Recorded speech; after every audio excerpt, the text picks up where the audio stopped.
Au petit matin, Céline se réveilla dans un état d'esprit extrêmement déprimé. Aujourd'hui n'était pas seulement un samedi ordinaire, c'était le jour de son mariage. Elle aurait dû être satisfaite, surtout parce qu'elle n'épousait pas n'importe qui, mais le premier garçon de leur ville. Cependant, à part le fait que Vincent était l'héritier d'une immense fortune de ses parents, il n'avait pas d'autre mérite. Céline, en revanche, était une fille modeste et éduquée.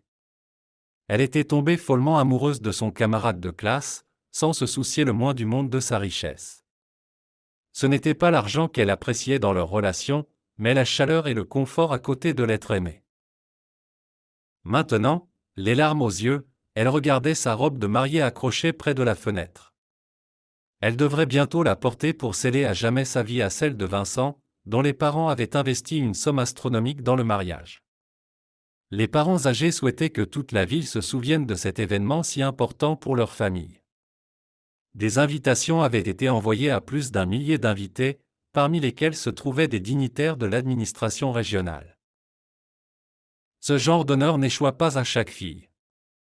Cependant, il n'y avait absolument aucune joie dans le cœur de la mariée. Au contraire, il avait été brisé en morceaux hier, par nul autre que le marié lui-même. Céline n'avait pas dormi de la nuit, revivant mentalement la scène d'hier encore et encore. À ce moment-là, on aurait pu la qualifier, peut-être, de la personne la plus heureuse au monde.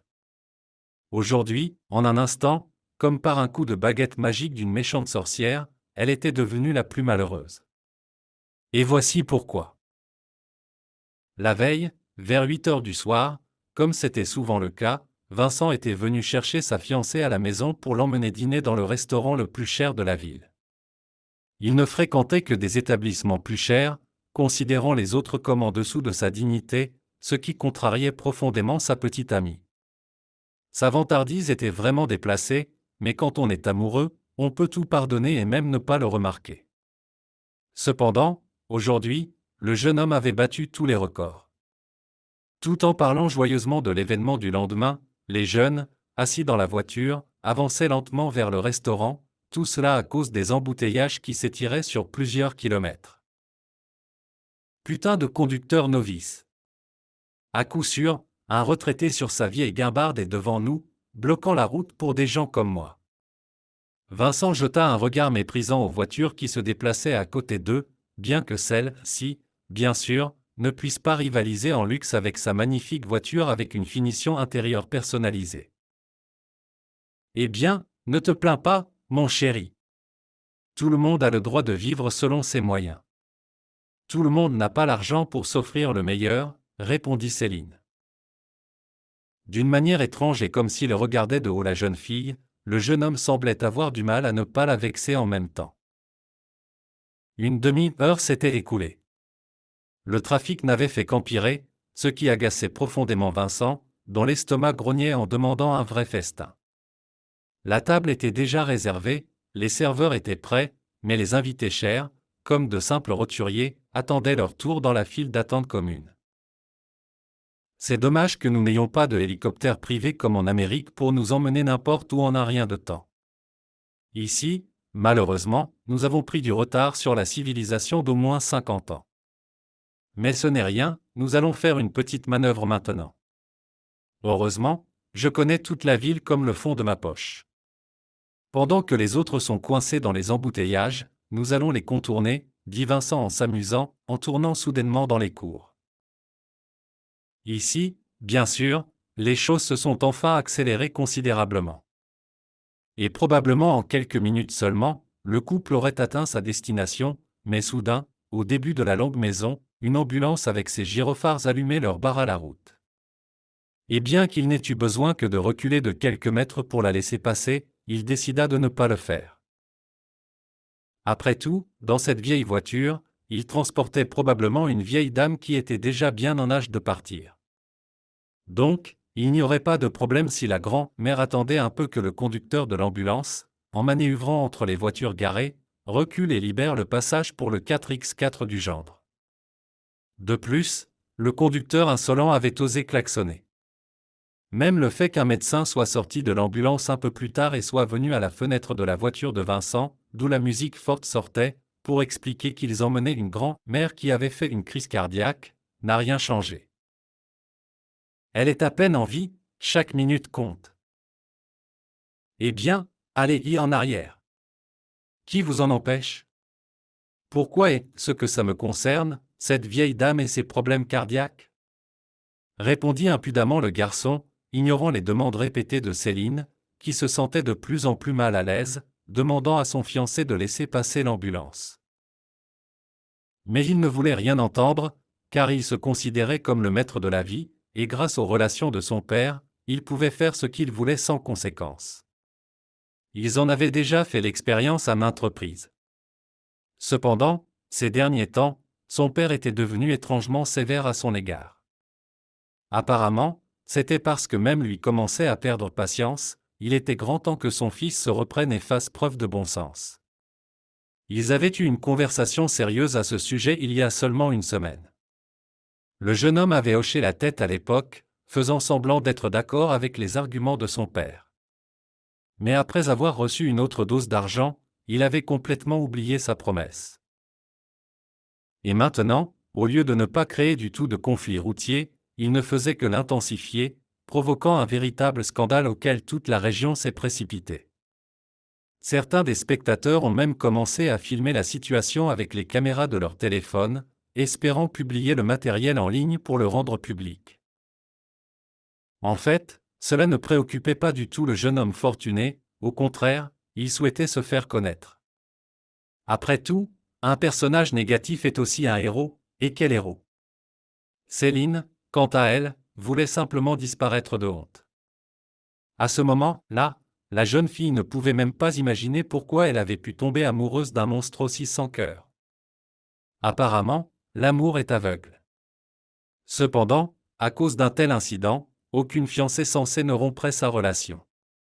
Car avec des mots doux et des sentiments tendres, on peut raisonner et mettre sur la bonne voie n'importe qui. Je devrais simplement parler sérieusement à Vincent, s'il m'aime, il se rachètera, pensa alors Céline. Pendant ce temps, le conflit routier se prolongeait, et pour le résoudre, même le conducteur de l'ambulance avait déjà envisagé de reculer, car il n'y avait pas d'autre solution. Mais à ce moment-là, la situation se résolut de la manière la plus incroyable.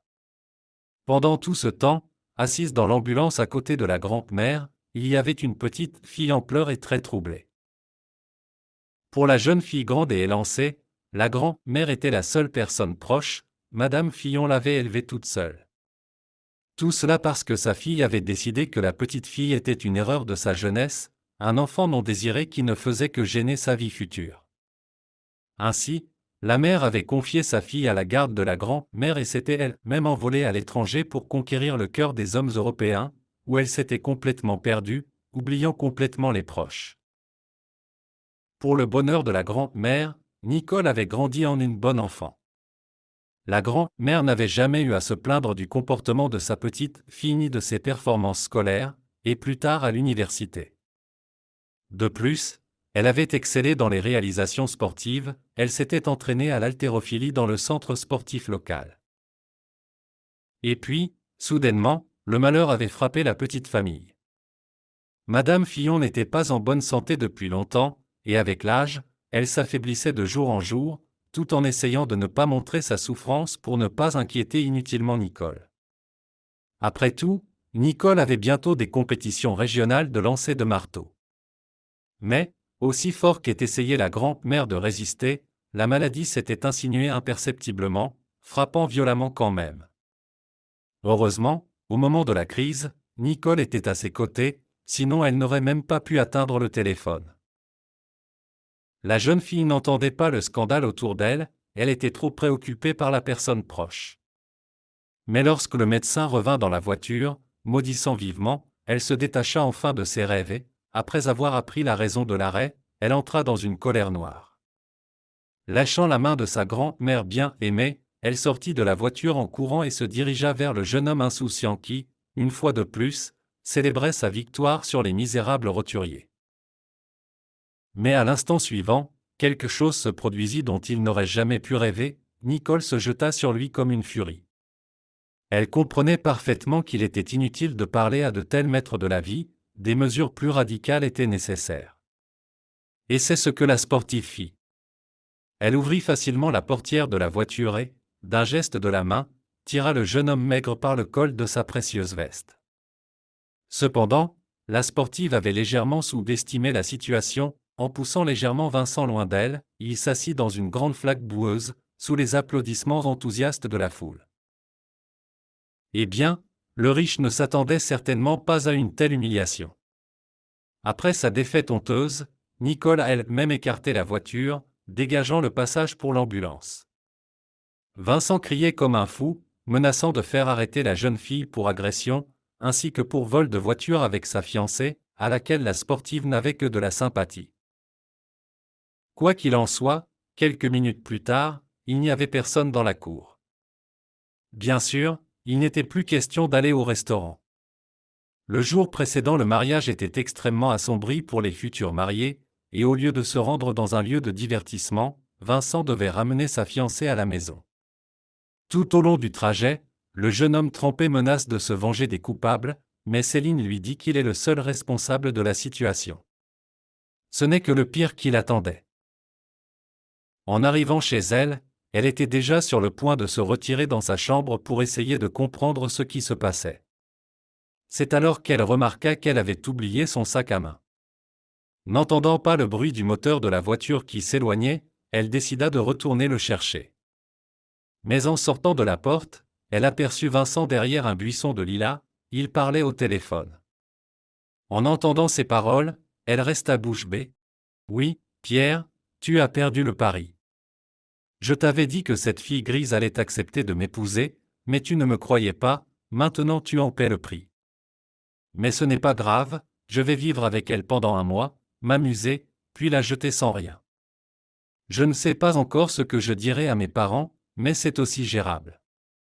D'accord, je vais y aller maintenant, j'ai encore des choses à faire. » Vincent se dépêcha de dire au revoir à son ami, se souvenant de sa réputation ternie. Depuis lors, enfermée dans sa chambre, elle avait pleuré jusqu'au matin. Et lorsque le jour se leva, la jeune fille prit probablement la seule décision correcte. Après avoir composé un numéro familier, elle dit « Je suis d'accord ». Après cela, la fiancée rassembla un petit sac et, pendant que ses parents un peu inquiets dormaient encore, elle quitta la maison, laissant une note sur la table. Il ne restait que quelques heures avant le mariage. Monsieur et Madame Moncelet, les parents du marié, recevaient déjà les invités de haut rang. Après tout, presque tous les invités venaient du côté du marié. Les malheureux faillirent s'évanouir lorsque les entremetteurs les appelèrent pour leur annoncer que le mariage n'aurait pas lieu, car la mariée avait décidé de fuir avec son ami d'école juste sous la couronne. Et c'est ainsi que cela s'est réellement passé. Avec Éric, Céline entretenait depuis longtemps une simple amitié. Elle n'avait pas accepté les avances du garçon, mais ressentant l'amertume de la trahison, elle comprit qui elle aimait vraiment. Bien que le jeune homme soit pauvre, il était travailleur et ne craignait pas les difficultés. C'est ainsi qu'il proposa à Céline de partir loin, où les mains des riches ne pourraient plus les atteindre. Cependant, les parents du marié ne pouvaient en aucun cas tolérer une telle honte dans la famille. C'est pourquoi Madame Moncelet a proposé à son mari un plan simple pour éviter un scandale devant tant de gens. Le lendemain de l'hospitalisation de sa grand-mère, Nicole rentrait chez elle avec tristesse. Toute la nuit, la jeune fille l'avait passée à l'hôpital, et dès le matin, elle était partie chercher quelques affaires pour sa grand-mère. Elle était triste parce que les médecins ne donnaient aucun pronostic optimiste pour le rétablissement de sa grand-mère. Cependant, il lui avait fait comprendre qu'une opération pourrait peut-être sauver sa vie, mais elle n'était pratiquée que dans des cliniques étrangères haut de gamme, à un coût exorbitant. Même en vendant tout ce qu'ils avaient, y compris leur petit appartement, ils ne pourraient pas réunir suffisamment d'argent, et aucun organisme de bienfaisance ne dépenserait des fonds pour sauver une vieille femme lorsque des jeunes plus prometteurs sont en jeu. La petite fille était désespérée, car il n'y a rien de pire que de savoir qu'un être cher peut encore être sauvé, mais de ne rien pouvoir faire. Cependant, le destin réserva à la jeune fille une véritable surprise. Elle fut très étonnée lorsqu'un homme âgé en costume de luxe sortit d'une grande maison devant laquelle elle passait. Il lui fit une offre à laquelle elle ne pouvait absolument pas refuser dans sa situation. Vincent est entré dans une rage folle lorsqu'il a appris que sa fiancée l'avait laissé dans une situation ridicule. Le jeune homme n'était pas habitué à perdre, et là, en moins de 24 heures, il avait été humilié 2 fois. Et ce sont des femmes qui l'ont fait, des femmes qu'il avait l'habitude de traiter de manière méprisante, les utilisant pour ses désirs mesquins et vils. Mais quoi qu'il en soit, elles l'ont bien joué. Vincent n'avait d'autre choix que d'accepter ce mariage factice. Bien sûr, ils ont dû faire sans la traditionnelle rançon de la mariée et les autres formalités. Mais la mariée grande et robuste s'est présentée au bureau d'enregistrement civil à temps. Cependant, dès qu'elle a soulevé son voile, le marié a failli s'évanouir en reconnaissant la jeune femme qu'il avait littéralement jetée dans une mare boueuse. La cérémonie de mariage s'est déroulée à merveille, malgré l'expression très amère du marié. Et après les festivités, les jeunes mariés ont passé leur première nuit de mariage dans la maison que les parents du marié leur avaient donnée en cadeau. Dès que la limousine de mariage a disparu de leur vue, le sourire radieux et charmant de la mariée s'est transformé en un sourire moqueur. « Eh bien, mon cher mari, que dirais-tu si nous nous occupions maintenant de ton éducation ? Après tout, c'est à cause de toi que nous avons perdu du temps et que ma grand-mère est maintenant dans un état grave. » Que la chirurgie l'aide, prie Dieu, dit Nicole en donnant une bonne gifle au mari tremblant, puis elle l'entraîna dans la maison pour une conversation sérieuse. « Oh, tu ne t'échapperas pas, ça c'est sûr. » pensa le mari en suivant sa femme. Et il ne savait pas encore que dans la famille de sa grand-mère, les divorces n'étaient pas tolérés. D'autant plus qu'il n'était pas nécessaire de troubler inutilement la vieille dame, sa santé était déjà au plus mal. Heureusement, Nicole a réussi à faire de Vincent un homme, ce que ses parents ont grandement apprécié. Malheureusement, il a fallu le faire non pas avec des mots, mais avec des coups. Mais que faire, les majeurs ne comprennent que lorsqu'on parle leur langage. Quant à la mariée qui avait fui, elle n'a plus jamais eu besoin de faire de telles choses. Elle a compris ce que signifiait le bonheur aux côtés d'une personne qu'il aimait réellement.